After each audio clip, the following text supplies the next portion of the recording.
வணக்கம். தமிழ்நாட்டுல ration card வச்சிருக்கீங்களா? அப்போ ஒரு நிமிஷம். இந்த விஷயத்த கண்டிப்பா நீங்க தெரிஞ்சுக்கணும். உங்க ரேஷன் கார்டுல சில முக்கியமான மாற்றங்கள் வரப்போகுது. இதனால உங்களுக்கு என்ன லாபம், நீங்க என்ன செய்யணும்னு எல்லாத்தையும் நாம தெளிவா பார்க்கலாம் வாங்க. ஆமாங்க. உங்க குடும்பத்தோட ரேஷன் கார்டுல வர்ற இந்த புதிய மாற்றங்களுக்கு நீங்க தயாரா? யோசிச்சு பாருங்க.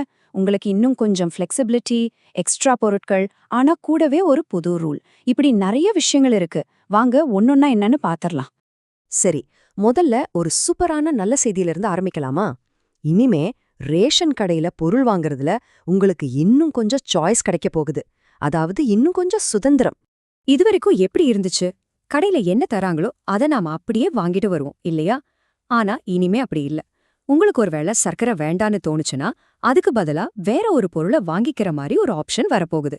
இது உண்மையிலே குடும்பங்களுக்கு ஒரு பெரிய ஹெல்ப் தானே? நிறுத்தாதீங்க, இன்னும் ஒரு நல்ல செய்தி இருக்கு. உங்களுக்கு சாய்ஸ் மட்டும் அதிகமாகல, உங்களுக்கு கிடைக்கிற பொருட்களோட அளவும் அதிகமாகறதுக்கு வாய்ப்பு இருக்கு. அட, இது ஒரு போனஸ் மாதிரி இல்ல? ஆமாங்க, கேட்டது நிஜம்தான். உங்களுக்கு கிடைக்கிற முக்கியமான பொருட்களோட அளவு அதிகரிக்கப்படலான்னு ஒரு தகவல் வந்திருக்கு. உதாரணத்துக்கு சொல்லணும்னா, அரிசி இன்னும் கொஞ்சம் அதிகமா கிடைச்சா எப்படி இருக்கும்? நிச்சயமா ஒவ்வொரு குடும்பத்தோட மாச பட்ஜெட்ல அது ஒரு பெரிய உதவியா இருக்கும்ல. ஓகே, ரெண்டு நல்ல விஷயங்களை பார்த்துட்டோம். இப்போ நாம ஒரு ரொம்ப ரொம்ப முக்கியமான விஷயத்துக்கு வர்றோம். இது ஒரு புதிய கட்டாய விதி. ரேஷன் கார்டு வச்சிருக்கிற எல்லாரும் இத கண்டிப்பா ஃபாலோ பண்ணி ஆகணும். அப்படி என்ன? அது புது ரூல்னு கேக்குறீங்களா? அதுதான் பயோமெட்ரிக் சரிபார்ப்பு. சிம்பிளா சொல்லணும்னா, இனிமே நீங்க ரேஷன் கடையில பொருள் வாங்கும்போது உங்க கைரேகையை வச்சு தான் வாங்க முடியும். இது எதுக்குன்னா, கவர்மெண்ட் கொடுக்கற சலுகைகள் எல்லாம் அது யாருக்கு போய் சேரணுமோ அவங்களுக்கு கரெக்டா போய் சேரணும். எந்த தப்பும் நடக்கக்கூடாதுங்கிறதுக்காக தான். இது சும்மா நாம சொல்றதில்ல, ஒரு பொது விநியோக அதிகாரி என்ன சொல்றாருன்னு பாருங்க. இந்த முறை சலுகைகள் உண்மையான பயனாளிகளை சென்றடைவதை உறுதி செய்து முறைகேடுகளை தடுக்கிறது. பாத்தீங்களா? சோ இதோட நோக்கம் ரொம்ப கிளியர். தகுதியானவங்களுக்கு பலன் போய் சேரணும், அவ்வளவுதான்.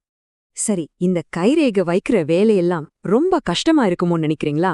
அப்படியெல்லாம் ஒண்ணுமே இல்ல. ரொம்ப ரொம்ப ஈஸி. அதுக்கு நாம என்ன செய்யணும்னு இப்ப பார்க்கலாம் வாங்க. இது ரொம்ப சிம்பிள். நீங்க அடுத்த தடவை ரேஷன் கடைக்கு போகும்போது 3 ஸ்டெப் தான். முதல்ல உங்க ரேஷன் கார்டை எடுத்துட்டு போங்க. ரெண்டாவது, அங்க ஒரு மெஷின் இருக்கும். அதுல உங்க விரல் ரேகைய பதிவு பண்ணுங்க. மூணாவது, வெரிஃபிகேஷன் முடிஞ்சதும் நீங்க எப்பவும் போல பொருட்களை வாங்கிக்கலாம். அவ்வளவுதாங்க விஷயம். இந்த மாற்றம் சின்ன விஷயம்னு நினைக்காதீங்க. தமிழ்நாட்டுல கிட்டத்தட்ட 2 கோடிக்கும் அதிகமான ரேஷன் கார்டு வச்சிருக்காங்க. யோசிச்சு பாருங்க, அவ்ளோ குடும்பங்களையும் இந்த புது ரூல்ஸ் பாதிக்க போகுது. அதனாலதான் இது இவ்ளோ முக்கியமான ஒரு அறிவிப்பா இருக்கு. சரி, எல்லாத்தையும் ஒரு தடவை வேகமா ரீகேப் பண்ணிடலாமா? நீங்க மறக்காம ஞாபகம் வச்சுக்க வேண்டிய 3 விஷயம்தான். 1, இனிமே பொருட்களை மாத்தி வாங்கிக்கலாம். 2, பொருட்களோட அளவை அதிகமா சான்ஸ் இருக்கு. 3, கைரேகை வெரிஃபிகேஷன் இனிமேல் கட்டாயம். சிம்பிள். அப்போ மொத்தத்துல பார்த்தா என்ன தெரியுது? இந்த மாற்றங்கள் நமக்கு ஒரு பக்கம் அதிக பலன்களை கொடுக்குது, அதே சமயம் கைரேகை சரிபார்ப்புங்கிற ஒரு சின்ன பொறுப்பையும் நமக்கு கொடுக்குது. ரெண்டுமே இருக்கு. சரி, கடைசியா ஒரே ஒரு கேள்வி.